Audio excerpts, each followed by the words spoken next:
Daily. Taste the Daily.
அண்மை செய்தி. கழிவுநீர் தொட்டியில் விழுந்து உயிரிழந்த லியாவின் உடலுக்கு ஊர் மக்கள் அஞ்சலி செலுத்தி வருகிறார்கள்.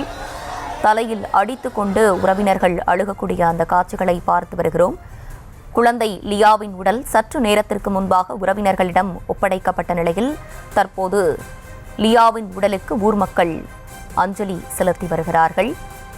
கழிவுநீர் தொட்டியில் விழுந்து உயிரிழந்த லியாவின் உடலுக்கு ஊர் மக்கள் அஞ்சலி செலுத்தி வருகிறார்கள். குழந்தை லியாவின் உடல் அவரது வீட்டிற்கு கொண்டு செல்லப்பட்டிருக்கிறது.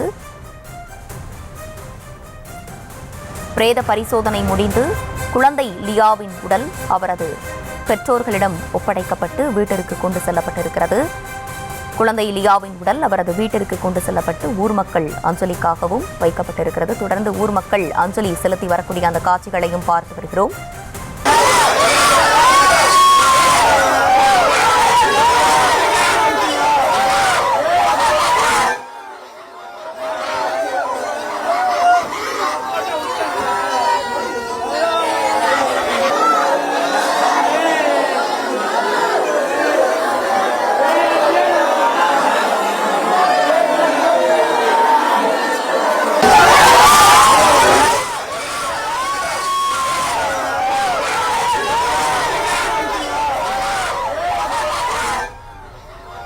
கழிவுநீர் தொட்டியில் விழுந்து உயிரிழந்த குழந்தை லியாவின் உடலுக்கு அவரது உறவினர்கள் மற்றும் ஊர் மக்கள் அஞ்சலி செலுத்தி வருகிறார்கள். தொடர்ந்து விவரங்களை செய்தியாளர் தாமோதரன் வழங்கிட கேட்கலாம். தாமோதரன், வணக்கம். விவரங்களை வழங்கலாம். வணக்கம். விழுப்புரம் மாவட்டம் விக்கிரவாண்டி செயின்ட் மேரிஸ் மெட்ரிக் மேல்நிலைப் பள்ளி. இந்த பள்ளியில் எல்கேஜி படித்து வரும் மாணவி லியாலட்சுமி. இவர் நேற்று காலை பள்ளிக்கு சென்றிருந்த நிலையில் அவர் மதியம் இடைவேளைக்கு பின்பு அந்த பள்ளியின் அருகாமையில் பள்ளி வளாகத்தின் உள்ளே இருந்த கழிவுநீர் தொட்டியில் விழுந்ததாக கூறப்படுகிறது. இது தொடர்பாக காவல்துறையினர் வழக்கு பதிவு செய்து விசாரணை மேற்கொண்டு அதில் சம்பந்தப்பட்ட பள்ளியின் நிர்வாகத்தின் சார்பாக அஜாக்கிரதையாக இருந்ததாக கூறி பள்ளி ஆசிரியர் ஏஞ்சல், தலைமை ஆசிரியர் டொமினிக் மேரி, தாளாளர் எமால்டா உள்ளிட்ட 3 நபர்களை கைது செய்து தற்போது நீதிமன்றத்தில் ஆஜர்படுத்தி வேலூர் சிறைக்கு அனுப்பி வைத்துள்ளனர்.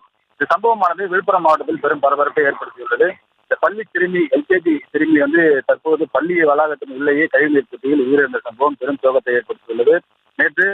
நேற்று இந்த உடலானது முண்டியம்பாக்கம் அரசு மருத்துவக் கல்லூரி மருத்துவமனைக்கு கொண்டு வரப்பட்டு அங்கு இன்று காலை பிரேத பரிசோதனையாக செய்யப்பட்டது. காலை 8:15 மணிக்கு தொடங்கிய பிரேத பரிசோதனையானது 9:30 மணி வரை கீதாஞ்சலி தலைமையிலான மருத்துவக் குழுவினர் பிரேத பரிசோதனையை நிறைவு செய்தனர். தற்போது இந்த உடலானது முண்டியம்பாக்கம் அரசு மருத்துவக் கல்லூரி மருத்துவமனையிலிருந்து அவரது இல்லத்திற்கு, விக்கிரவாண்டி இல்லத்திற்கு கொண்டு செல்லப்பட்டது. அங்கு அவரது இல்லத்தில் அந்த அஞ்சலிக்காக பொதுமக்கள் மற்றும் உறவினர்கள் உள்ளிட்டவர்கள் அந்த சிறுமி லியா லட்சுமியின் உடலை பார்த்து கதறி அழுது அஞ்சலி செலுத்தி வருகின்றனர். இந்த சம்பவமானது பெரும் சோகத்தினை ஏற்படுத்தியுள்ளது. விழுப்புரத்திற்கு நேற்று காலை பள்ளிக்கு சென்ற சிறுமி தற்பொழுது சடலமாக விழுப்புரம் முண்டியம்பாக்கம் அவர்கள் இல்லத்திற்கு கொண்டு வரப்பட்டுள்ள சம்பவம் இந்த பகுதியில் மிகுந்த சோகத்தை ஏற்படுத்தியுள்ளது. தமிழகத்தையே பரபரப்பாக காணப்படும் சூழ்நிலையில் இந்த பள்ளி சிறுமியின் உயிரிழப்பானது விக்கிரவாண்டி பகுதியில் மிகுந்த சோகத்தினை ஏற்படுத்தியுள்ளது.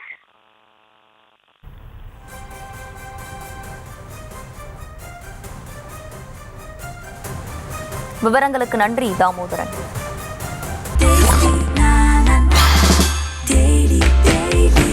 Taste Daily. Taste the Daily.